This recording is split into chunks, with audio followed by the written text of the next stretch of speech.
Salut tout le monde et ravi de vous revoir. Alors, comme je vous ai promis, je vous propose si vous voulez bien, un corrigé du problème d'analyse de la session normale de l'année 2019. Alors, on y va. D'abord, regardons le texte de l'énoncé. On voit le problème, il est fait en deux parties. Alors, dans la première partie, on étudie une fonction en vue de la représenter graphiquement dont le plan rapporté à un repère orthonormé. Et il y aura un peu du calcul intégral avec un calcul d'air. Mais puisque le calcul d'air est hors programme pour l'examen de baccalauréat de cette année, on va, si vous me le permettez, laisser de côté la question 6 petit c. Et la deuxième partie, elle est consacrée à l'étude d'une suite réelle, bien sûr, du type indice n plus 1 égale f de un, suite classique, où f est la fonction qui a été étudiée dans la première partie. Alors on va étudier cette suite en vue de calculer sa limite. Et à présent, voyons donc se corriger. Alors dans la première partie, question 1, on demande de calculer la limite de f en 0+, et d'interpréter le résultat obtenu graphiquement. Alors, le calcul se fait directement, sans problème, du moment où f peut s'écrire sous forme de la somme de trois fonctions x associe x plus 1 demi, x associe moins ln de x et x associe 1 demi ln de x au carré. Alors, qui ont respectivement pour limite en 0+. Alors, la première, c'est 1 demi. Vous remplacez x par 0. La deuxième, c'est plus l'infini, parce que ln de x en 0+, sa limite, c'est moins l'infini. Avec le moins, c'est plus l'infini. Et puis, la troisième, c'est aussi, sa limite en 0+, c'est plus l'infini, puisque la limite de ln de x, c'est moins l'infini, mais avec le carré, donc c'est plus l'infini. Et avec la constante strictement positive, 1 demi, donc ça reste plus l'infini. Donc la somme de ces trois fonctions, qui est la fonction f, donc tend vers plus l'infini en 0+. Et ce résultat, c'est-à-dire limite de f de x lorsque x tend vers 0+ égale plus l'infini, montre graphiquement montre que la droite d'équation x égale 0, c'est-à-dire l'axe des ordonnées, c'est une asymptote verticale à la courbe C de f, bien sûr. Puis question 2, petit a, on vous demande de justifier une écriture de l'expression de f. Alors ici, je vous propose deux méthodes. Alors, une directe qui consiste à factoriser tout simplement les termes en ln de x par ln de x. La deuxième, vous partez du résultat à démontrer en développant le produit de 1 demi, le produit 1 demi ln de x moins 1 facteur de ln de x pour obtenir l'expression de f. Tout ça, on le fait sans problème. Après, question petit b, on vous demande d'en déduire la limite de f en plus l'infini. Alors, le calcul de cette limite se fait directement grâce au résultat précédent, puisque f s'écrit sous forme d'une somme de deux fonctions. Alors, dans la première, qui est à x associé x plus 1 demi, tend vers plus l'infini en plus l'infini. Et l'autre, qui est un produit de deux fonctions dont chacune a pour limite plus l'infini en plus l'infini. Donc, cette deuxième fonction, donc, ça tend vers plus l'infini. Et la première plus l'infini, donc somme, donc c'est plus l'infini. Donc, la limite de f, c'est bien plus l'infini en plus l'infini. Ensuite, question C. Donc, on vous demande de vérifier une égalité. Alors, je vous propose ici, là encore, deux méthodes. Alors, la première, vous partez donc de ln de x au carré sur x, en écrivant x sous la forme de racine de x au carré, dans le numérateur et dénominateur. Puis après, je rappelle que la propriété, lorsque A est un réel strictement positif et P appartient à Q, alors vous savez que ln de A puissance P, c'est P ln de A. C'est ce que j'applique ici avec P égale 2 et A égale racine carrée de x.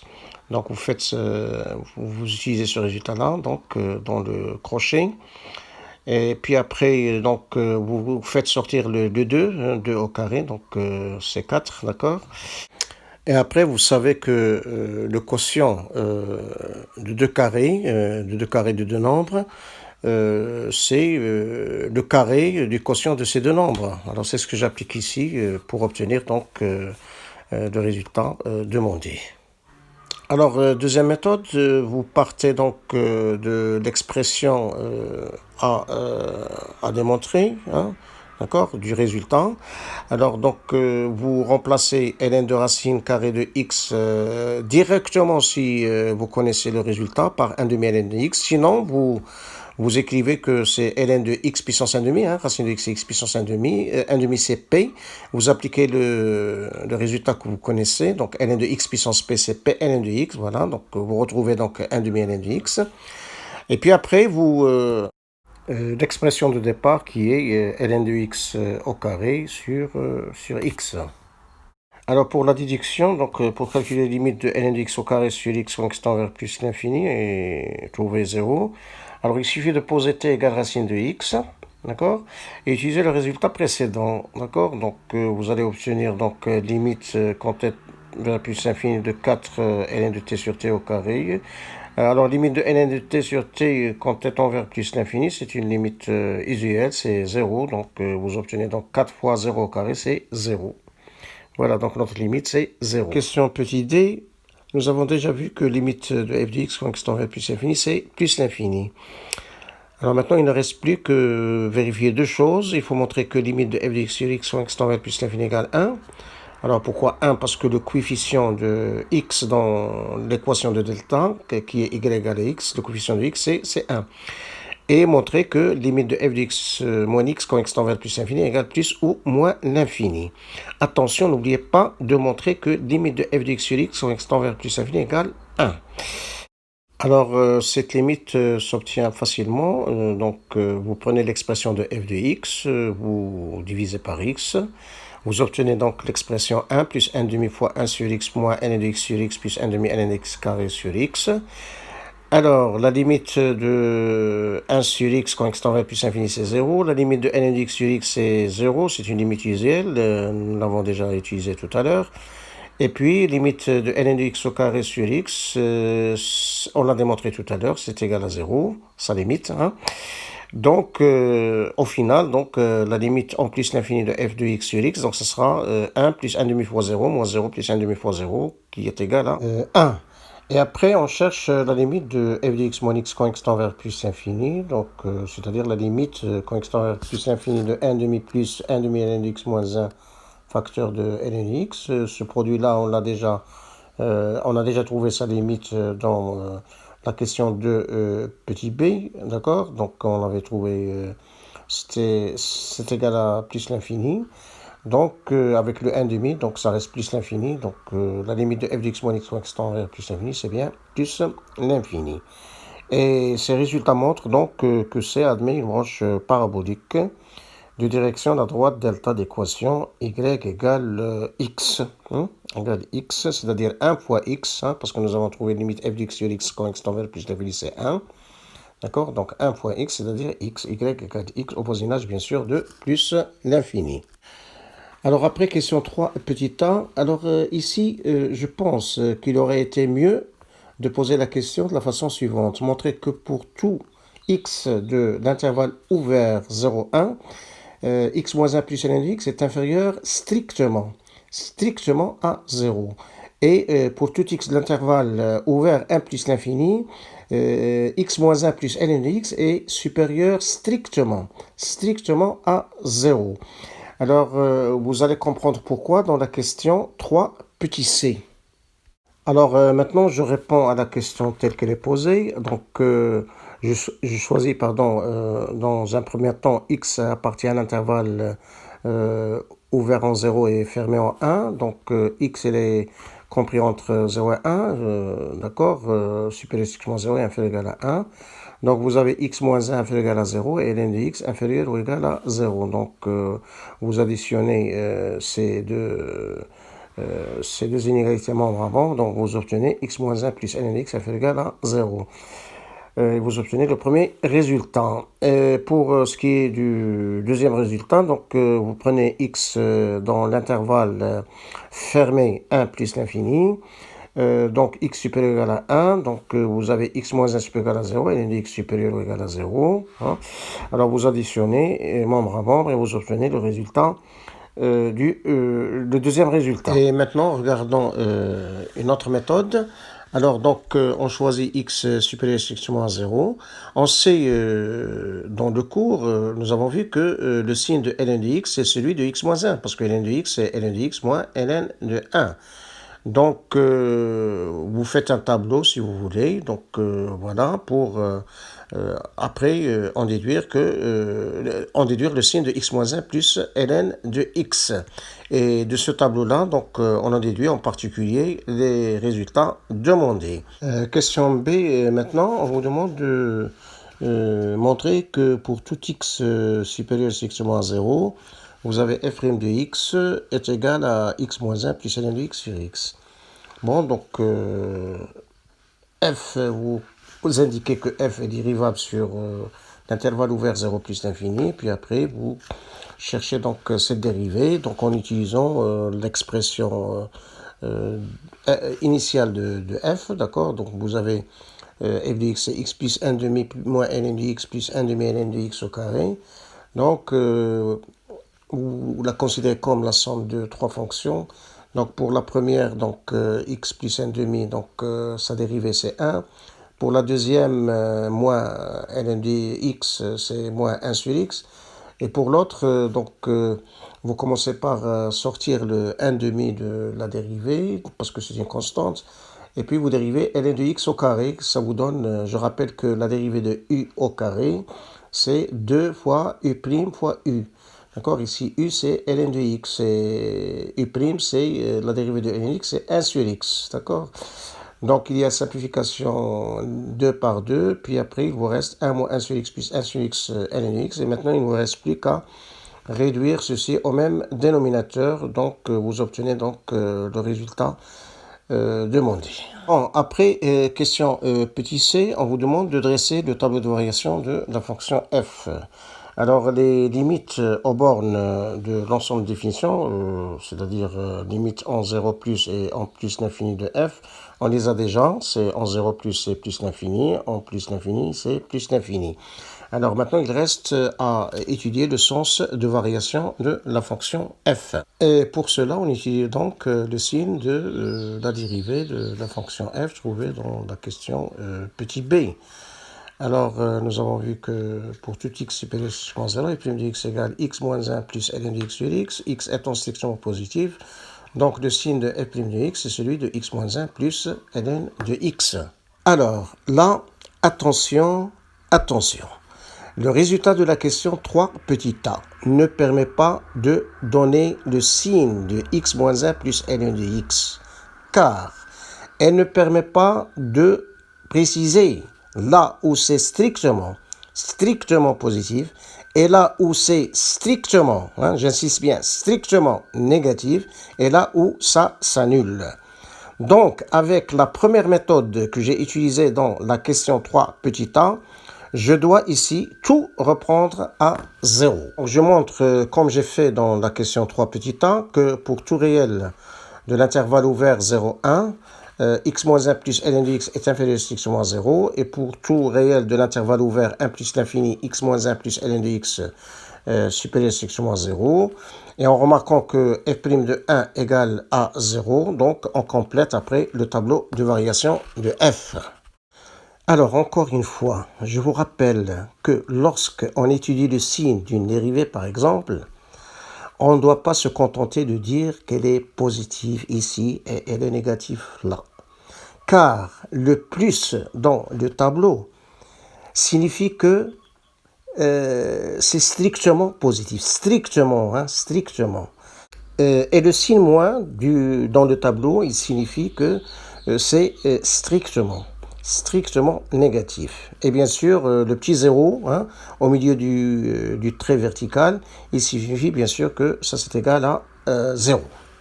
Maintenant, je vous propose une deuxième méthode, mais en supposant qu'on ait répondu à la question 3 petit a avec la deuxième méthode. Alors, dans ce cas, on a tout ce qu'il faut, puisque dans la deuxième méthode, dans la question 3 petit a, nous avons vu que le signe de x-1 plus ln de x est celui de x-1, ce qui permet donc de donner le signe de f' de x. Attendez, on va s'amuser un petit peu, alors voir où ce comportement peut conduire. Je considère par exemple la fonction définie sur l'intervalle ouvert 0 plus l'infini. Alors j'ai pris exprès l'intervalle ouvert 0 plus l'infini comme celui où c'est défini la fonction f de notre problème par f de x égale 1. D'accord ? C'est une fonction qui est constante, sa dérivée c'est C0. Donc je peux écrire pour tout x de l'intervalle ouvert en 0 et fermé en 1, f' de x qui est égal à 0, je peux écrire f' de x inférieur ou égal à 0. Et je peux écrire, quel que soit x appartenant à l'intervalle fermé 1 plus l'infini, je peux écrire ce f' de x supérieur ou égal à 0. Parce que f' de x égale 0, j'ai le droit d'écrire f' de x supérieur ou égal à 0. Donc, j'obtiens les mêmes relations que j'ai obtenues dans la question 3 petit a. Et maintenant, qu'est-ce que je vais faire? Je vais faire donc comme beaucoup d'élèves le font. Donc, je vais dresser le tableau de variation de f. Donc l'ensemble de définition c'est 0 plus l'infini. 0 n'est pas compris dans l'ensemble des définitions, donc je mets deux traits. Donc la dérivée elle s'annule en 1, d'accord, parce que f de 1, f' de 1 égale 0. Donc je vais mettre un petit 0, d'accord. Puis je vais mettre un moins à gauche de 1, d'accord, et je vais mettre un plus à droite de 1. Et après, les limites, alors les limites en 0 plus c'est 1, en limite en plus l'infini c'est 1, f de 1 c'est 1. Et qu'est-ce que je vais faire? Je vais donc une flèche, je vais faire descendre une flèche de 1 vers 1 et je vais faire remonter une flèche de 1 vers 1. Alors, pour vous dire que tout ça, si on ne fait pas attention, donc on tombe sur des absurdités de ce genre. Bon, après, on a question 4, on demande de montrer que pour tout réel strictement positif, f seconde de x égale 2 moins n de x sur x au carré. Alors ici, il faut commencer par préciser que f est dérivable deux fois sur 0 plus l'infini. C'est-à-dire que pourquoi il est dérivable deux fois? Parce que la fonction f elle est dérivable sur l'intervalle ouvert 0 plus l'infini. Et la fonction dérivée est elle-même, elle aussi, dérivable sur l'intervalle ouvert 0 plus l'infini. C'est pour ça que f est dérivable deux fois sur l'intervalle 0 plus l'infini, ce qui permet de parler de la dérivée f seconde. On va le calculer. Alors, f seconde de x pour tout x supérieur à 0, donc c'est la dérivée de f' de x. Alors, f' de x, on a déjà son expression, donc c'est un quotient. Alors, dérivée d'un quotient u sur v, donc c'est u'v moins uv' sur v au carré. Ici, u c'est x moins 1 plus ln de x, et v c'est v de x c'est x, et u de x c'est x moins 1 plus ln de x. Donc, des petits calculs, et vous arrivez donc à l'expression 2 moins ln de x sur x carré après des simplifications. Après, question petit b, on vous demande de montrer que la courbe C admet un point d'inflexion et on vous demande de déterminer ses coordonnées. Bien, alors, nous avons déjà trouvé que la dérivée f seconde de x pour x supérieur à 0, f seconde de x, c'est égal à 2 moins n de x sur x carré. Et on sait que si un point grand A d'affixe petit a est un point d'inflexion de C, si et seulement si, f seconde s'annule en petit a en changeant de signe. Voilà, donc on va chercher donc le signe de f seconde de x pour x supérieur à 0. X carré, il est déjà supérieur à 0, donc le signe de f seconde de x, c'est le signe de 2 moins ln de x. Et 2, c'est ln de e au carré, d'accord? Donc il faut savoir ceci, ln de e puissance p, avec p appartient à q, c'est p. C'est p ln de e, et ln de e c'est 1, donc c'est p, d'accord? Bon, nous avons vu ça dans le cours. Alors, ln de e carré moins ln de x. Donc, le signe de ln de 2 moins ln de x, qui est le signe de ln de e carré moins ln de x, ça sera le signe de e carré moins x. Parce que je rappelle que le signe de ln de a moins ln de b, et b derrière strictement positive, c'est le signe de a moins b. Donc, le signe de f seconde de x, ça sera tout simplement le signe de e carré moins x. Donc, je dresse le tableau du signe de e carré moins x. Donc, à gauche de e carré, parce que le signe de coefficient de x est négatif. Donc, à gauche de e au carré, donc ça va être... ça s'annule d'abord en e carré. Donc, vous avez e carré.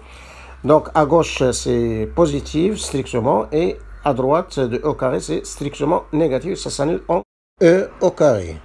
D'où on en déduit que f seconde donc s'annule en e au carré, d'accord, en changeant de signe, parce que à gauche de e carré c'est strictement positif et à droite de e carré c'est strictement négatif. Et par suite, c'est, admet bien, un point d'inflexion dans l'abscisse et e au carré, et l'ordonnée c'est, on va chercher son image, donc vous remplacez e carré dans l'expression de f, et vous allez obtenir facilement e carré plus 1 demi. Et maintenant, je vous propose une autre méthode. Alors, là aussi, on va utiliser la dérivée f seconde, c'est-à-dire on va étudier le signe de f seconde de x, de moins ln de x sur x carré, c'est-à-dire le signe de 2 moins ln de x lorsque x supérieur strictement à 0, mais d'une autre manière. Alors, pour cela, on résout par exemple l'équation 2 moins ln de x égale 0 dont l'intervalle ouvert 0 plus l'infini. C'est-à-dire on cherche pour quelle valeur de x supérieur à 0 on a 2 moins ln de x égale 0. Donc il faut traiter ça avec des équivalences. Hein. J'insiste bien, des équivalences, il n'y en a pas des implications. Donc on trouve x égale e au carré. Après, vous cherchez pour quelle valeur de x on a 2 moins ln de x supérieur strictement à 0. Toujours par des équivalences et non pas des implications. Donc on trouve x inférieur strictement à e au carré. Et ceci suffit pour compléter le tableau de signes de 2 moins ln de x, c'est-à-dire le signe de f seconde de x. Alors remarquez qu'au lieu de traiter l'équation 2 moins ln de x égale 0 et 2 moins ln de x supérieur à 0, on peut traiter également de l'équation 2 moins ln de x égale 0 et d'une équation 2 moins ln de x inférieure strictement à 0. D'accord? Et ce qui nous permet après de compléter le tableau de signes de 2 moins ln de x, c'est-à-dire de celui de f seconde de x. Alors on peut également, au lieu de traiter une équation et une équation, on peut traiter les deux inéquations, hein, c'est-à-dire on cherche à résoudre 2 moins ln de x inférieur strictement à 0 et 2 moins ln de x supérieur strictement à 0. Hein, strictement pour les deux, hein, 2 moins ln de x inférieur strictement à 0 et 2 moins ln de x supérieur strictement à 0. Pour compléter après le tableau de signes de f seconde de x. Et une fois vous avez le tableau de signes de f seconde de x, vous n'avez qu'à remarquer que f seconde s'annule en e au carré en changeant de signe. J'insiste bien, en changeant de signe, c'est très important de le dire pour pouvoir après conclure. Alors, on regarde après la question 5 petit a. Donc vous avez une égalité à vérifier. Donc pour tout x supérieur strictement à 0. Donc vous avez à vérifier donc, que f de x moins x est égal à 1 demi facteur de ln de x moins 1 au carré. Alors pour cela, il suffit de partir de l'expression de f de x qui est égal à x plus 1 demi moins ln de x plus 1 demi ln de x au carré.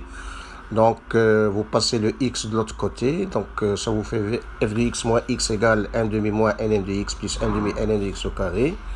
Alors, vous réduisez au même dénominateur, d'accord, et vous obtenez donc 1 demi facteur d'une identité remarquable qui est ln de x au carré moins 2 ln de x plus 1 qui s'écrit donc ln de x moins 1 de tout au carré. Donc, pour tout x supérieur strictement à 0, donc nous avons bien f de x moins x égale 1 demi-facteur de ln de x moins 1 au carré. Puis après, dans cette question, on vous demande de déduire les positions relatives de la courbe C et de la droite delta. Je rappelle, la droite delta, il a pour équation y égale x. Donc, il suffit d'étudier le signe sur l'intervalle ouvert 0 plus l'infini de f de x moins x. On utilise le résultat précédent. Donc, nous avons f de x moins x égale 1 demi-facteur de ln de x moins 1 au carré. Le 1 demi, il est supérieur strictement à 0. Et le carré de ln de x moins 1, il est supérieur ou égal à 0. Attention, supérieur ou égal à 0. Donc, f de x moins x sera supérieur ou égal à 0. Attention, supérieur ou égal à 0. Voyons maintenant pour quelle valeur de x de l'intervalle ouvert 0 plus l'infini, f de x moins x égale 0. Ce qui équivaut à, puisqu'un demi est supérieur, est différent de 0, pardon, donc ce qui équivaut à ln de x moins 1 au carré égale 0. Donc avec des équivalences, donc c'est x égale e. Voilà, donc qu'est-ce qu'on obtient? On obtient que f de x moins x est supérieur strictement à 0 lorsque x appartient à l'intervalle ouvert 0e ou l'intervalle ouvert e plus l'infini. Et si c'est égal à 0 pour la seule valeur e. Et ceci nous permet donc d'obtenir donc les positions relatives de la courbe C et de la droite delta. Ensuite, question B, on demande de tracer la droite delta et la courbe C. Alors, première chose à faire, il faut tracer un repère orthonormé et il faut bien respecter les consignes données dans l'énoncé. Alors, par exemple, veillez à ce que l'unité choisie sur chacun des axes de coordonnées soit 1 cm. Après, on trace les asymptotes et les directions des branches paraboliques.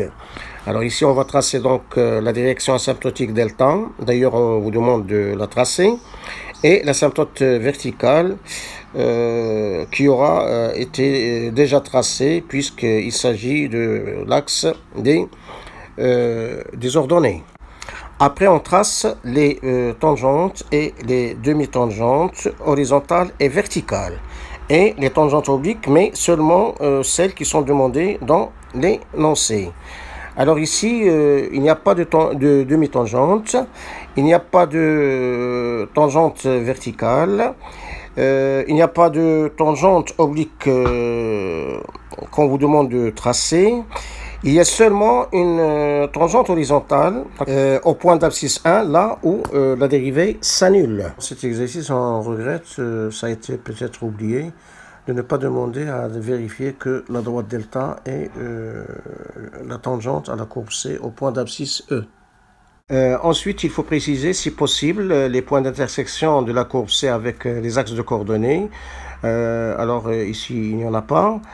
Enfin, il faut bien prendre soin de changer la concavité au niveau du point d'abscisse E au carré, qui est un point d'inflexion.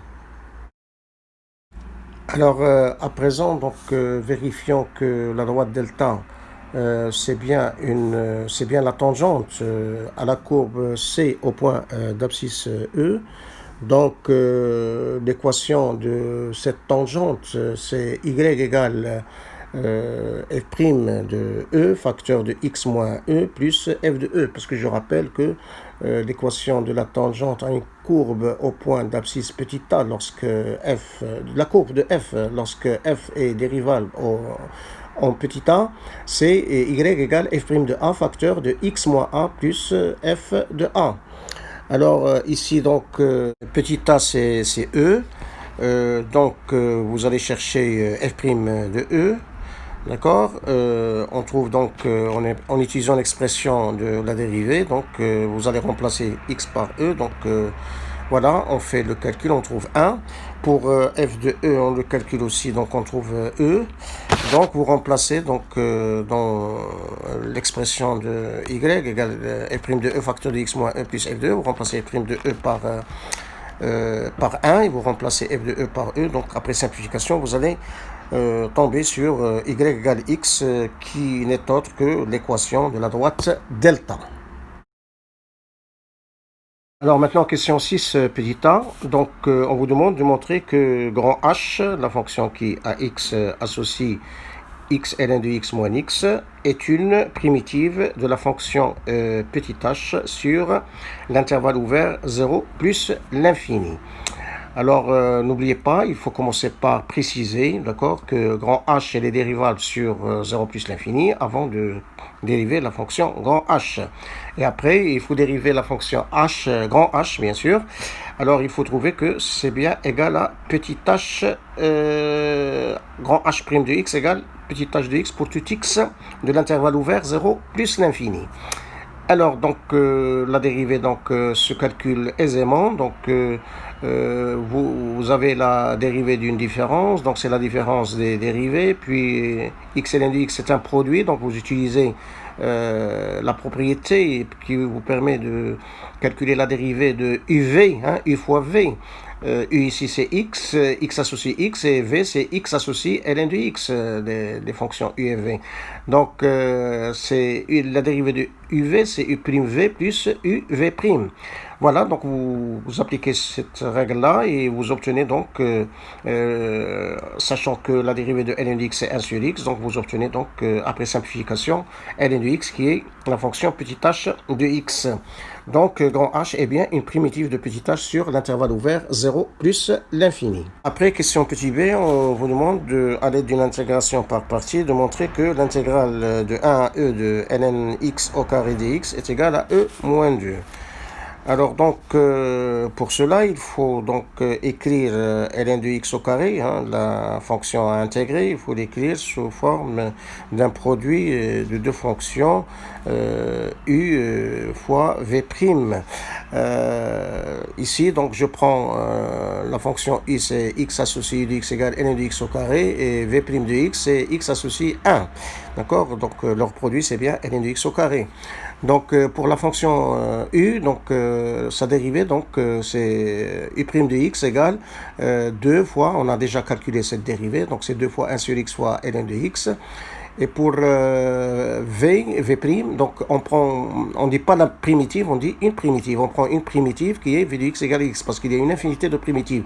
C'est pour ça que j'ai mis ici j'ai mis et et j'ai pas mis implique. D'accord? Il ne faut pas écrire implique.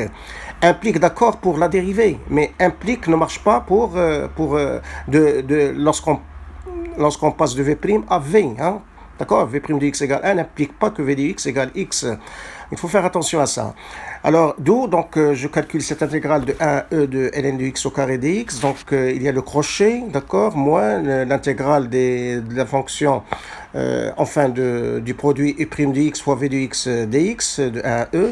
Alors, le crochet, donc, vous savez comment faire. Donc, vous calculez, donc, pas de problème. Seulement pour la nouvelle intégrale, donc, vous faites sortir le 2.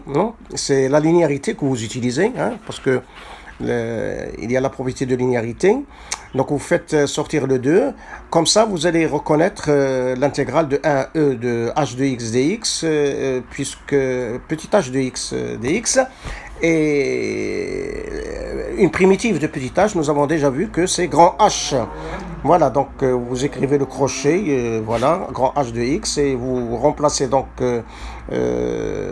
dans un premier temps grand H par E, et après grand H par 1, vous faites la différence, donc vous savez le faire ça. Puis après des petits calculs, simplification, on va tomber sur E moins 2. Alors maintenant, on passe à la partie grand 2, donc premièrement petit a. Donc, on considère donc la suite u indice n, la suite définie par u0 égale 1, son premier terme, et par la relation u indice n plus 1 égale f de un pour tout n de n. Alors, on vous demande dans la première question de montrer par récurrence que un est entre 1 et 1, est compris entre 1 et e, est compris entre 1 et e, pour tout n de n.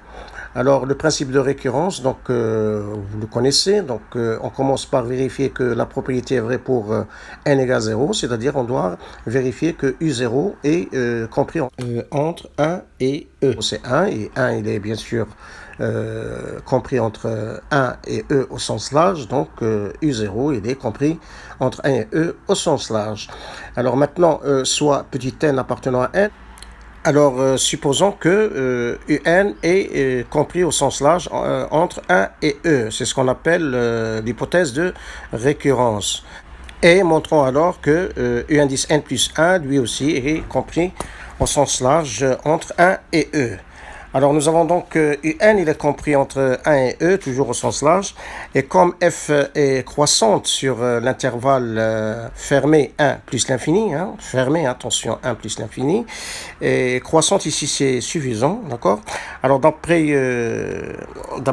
l'étude de la fonction petit f, et que 1, U indice N et E sont tous dans cet intervalle, f de 1, donc il sera inférieur ou égal à f de un, inférieur ou égal à f de E.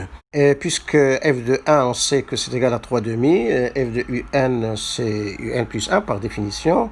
Et f de E, donc on a vu déjà que c'est égal à E. Donc on a U1, indice N plus 1 est compris au sens large entre 3 demi et E. Et puisque 3 demi il est supérieur strictement à 1, donc supérieur ou égal à 1 aussi, a fortiori, donc il vient donc U indice N plus 1, donc lui aussi il est compris en sens large entre 1 et E. Et maintenant il ne reste plus qu'à donner la conclusion. Donc la conclusion c'est pour tout n de n, UN est compris au sens large entre 1 et E, c'est ce qui est demandé. Voyons maintenant la question petit b. On vous demande de montrer que UN est croissante. Alors pour cela, il suffit de montrer que pour tout n de n, U indice n plus 1 moins U indice n est supérieur ou égal à 0. Or, d'après la partie 1, cinquièmement petit a, nous avons vu que f de un, nous avons vu que pour tout x de l'intervalle ouvert 0 plus l'infini, f de x moins x était supérieur ou égal à 0. Donc, puisque un appartient à cet intervalle, donc je peux dire que f de un moins un est supérieur ou égal à 0. Et f de un n'est autre que u indice n plus 1. Donc, nous aurons u indice n plus 1 moins un supérieur ou égal à 0, ce qui permet donc de dire que la suite un, elle est croissante. Ensuite, question petit c, on vous demande d'en déduire que la suite un est convergente. Alors, puisqu'on vient de voir que la suite un est croissante, et puisque d'après la question petit a, elle est majorée par E, donc on en déduit d'après le cours que la suite un est bien convergente. Enfin, on arrive à la toute dernière question de l'exercice et à la toute dernière question de l'épreuve. Alors, dans cette question-là, donc, on vous demande de calculer la limite de la suite UN. Et là, j'ai beaucoup de choses à dire. Presque la majorité des élèves énoncent 5 conditions avant pour justifier que la limite de cette suite, qui est un réel puisque la suite est convergente, est une solution de l'équation f de x égale x dans un certain intervalle.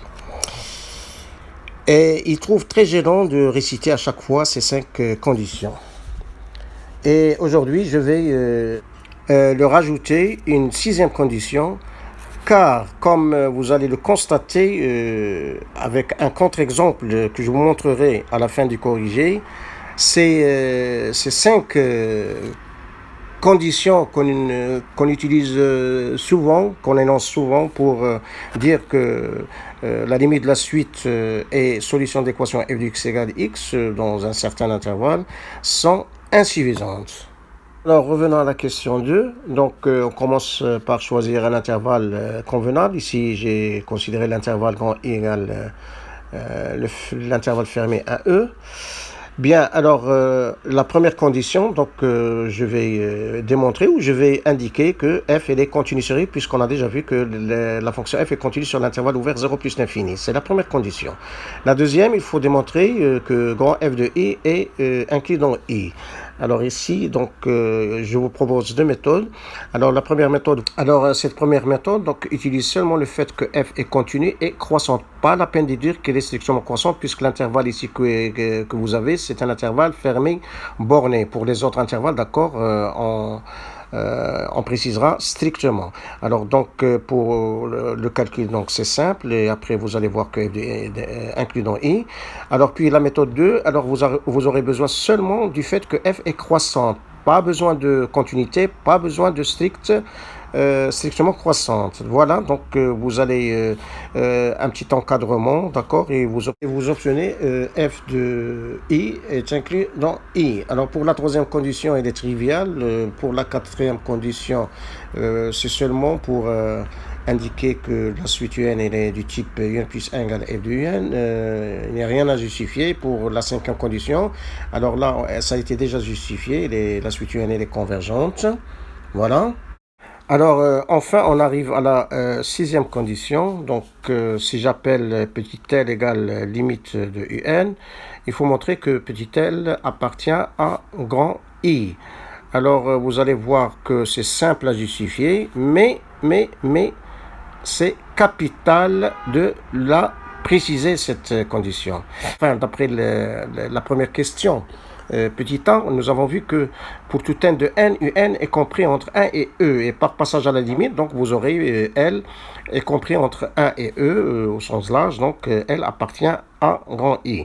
Donc maintenant, je peux dire que d'après ces 6 conditions, telle est une solution de l'équation f de x égale x. Alors vous dites une solution, pas la solution, parce que l'équation f de x égale x dans I peut admettre plusieurs solutions. D'où, d'après la partie 1 cinquièmement, donc petit l égale e. Ou bien à partir du tableau de signes de l'expression f de x moins x, puisqu'on voit que f de x moins x s'annule une seule fois et ça s'annule en e. Ou bien à partir du graphe de la fonction f, puisqu'on voit que la droite delta et la courbe c se coupent en un seul point qui est d'abscisse E. Sachant que alpha est une solution de l'équation f de x égale x dans I, signifie que alpha est abscisse d'un point d'intersection de la courbe C et de la droite delta. Donc vous n'avez aucun calcul à faire pour déterminer donc la valeur de la limite L de la suite UN. Voilà, ainsi prend fin donc cette lecture de ce corrigé. Alors maintenant, on va regarder le contre-exemple dont je vous ai parlé, dont je vous ai promis tout à l'heure. Alors voyons ce contre-exemple. Voilà, donc je considère une fonction toute simple. Alors je considère la fonction f définie sur R par f de x égale 1 demi x lorsque x supérieur à moins 0. Et f de x prend moins 1 pour x inférieur ou égal à 0. Alors, donc, l'intervalle que je vais considérer, c'est l'intervalle ouvert 0 plus l'infini. Alors, la première question, alors, vérifier que f est continu sur i. D'accord? Donc, ça, c'est sans problème, puisque la fonction x associée 1 demi x, elle est continue sur R, c'est une fonction polynôme, donc en particulier sur l'intervalle i, donc pas de problème. Vérifier que f de i est inclus dans i. Alors ici, pas de problème, parce que si vous prenez x supérieur à x moins 0, 1 demi x est lui aussi donc supérieur à x moins 0, puisque x supérieur à x moins 0 et 1 demi supérieur à x moins à 0. Donc il appartient à grand I, donc f de i est inclus dans i, donc sans problème. Maintenant, je considère la suite UN définie par U0 égale 1 et pour tout n de n, UN 10 n plus 1 égale f de UN. Alors, pour la question petit a, on vous demande de vérifier que U0 appartient à grand I. Alors, ici, c'est évident, puisque U0, c'est 1, et 1 appartient à l'intervalle ouvert 0 plus l'infini, qui est I. Alors, pour la question petit b, donc ici, un raisonnement par récurrence vous permet de montrer ce résultat-là. Donc, c'est simple, U0 qui est égal à 1, il est bien supérieur à 0. Si vous supposez U indice n supérieur à 0 pour un certain n de n, donc puis UN supérieur à 0, alors UN appartient à l'intervalle grand I, et puisque d'après la question 2, f de grand I inclus dans I, donc f de UN appartient à grand I, c'est-à-dire UN plus 1 appartient à grand I, c'est-à-dire UN plus 1 supérieur à 0. Donc, conclusion, donc, vous avez pour tout n de n, UN 10 n supérieur à 0. Pour la question petit c, alors UN décroissant, donc il suffit de montrer que UN 10 n plus 1 moins UN 10 n est négative. Alors, pour cela, donc, vous calculez UN 10 n plus 1, c'est f de UN par définition, et f de UN, puisque UN est supérieur à 0, c'est 1 demi UN. Donc, 1 demi UN moins UN, c'est moins 1 demi UN, et moins 1 demi N, moins 1 demi, c'est strictement négatif. UN, elle est strictement positive, donc cette différence elle est strictement négative, donc la suite elle est strictement décroissante, donc a fortiori elle est décroissante, parce que nous avons besoin seulement de décroissante. Alors donc pour la question petit d, on vous demande d'en déduire que UN est convergente, alors la suite étant décroissante et minorée par 0, donc elle est convergente. Donc avec ça, nous avons donc les 5 conditions qu'on énonce habituellement avant de dire que L est une solution de l'équation f de x égale x dans R ou dans I ou dans tout autre intervalle. Mais malheureusement, L n'est pas solution de l'équation f de x égale x ni dans R ni dans n'importe quel autre intervalle de R. Tout simplement parce que cette équation n'a aucune solution dans R. Conclusion, donc le soi-disant théorème qu'on utilise souvent avec les 5 conditions pour dire que la limite de la suite est solution d'équation, etc., est tout simplement faux. Et que le théorème avec les 6 conditions qu'on a utilisées tout à l'heure ne s'applique pas ici, justement parce que la limite de la suite qui est égale à 0 n'appartient pas à I. Donc pour calculer cette limite, il faut chercher un autre moyen pour la calculer. Alors le moyen est simple, donc il suffit de montrer que, comme on a fait dans la question 3 petit b, de montrer que pour tout n de n, U indice n est supérieur à 0. Pour écrire après que pour tout n de n, U indice n plus 1 égale n demi UN. Donc on voit ici visiblement que la suite elle est géométrique de raison n demi et de premier terme U0 égale 1. Donc pour tout n de n, UN égale n demi puissance n. Et comme n demi est compris strictement entre moins 1 et 1, donc la limite de UN est 0. Enfin, je vais revenir à nouveau à notre exercice de cet examen de baccalauréat. Alors, et je vous fais remarquer que puisque la suite, on vous dit la suite, elle est définie par U0 égale et par UN plus 1, etc.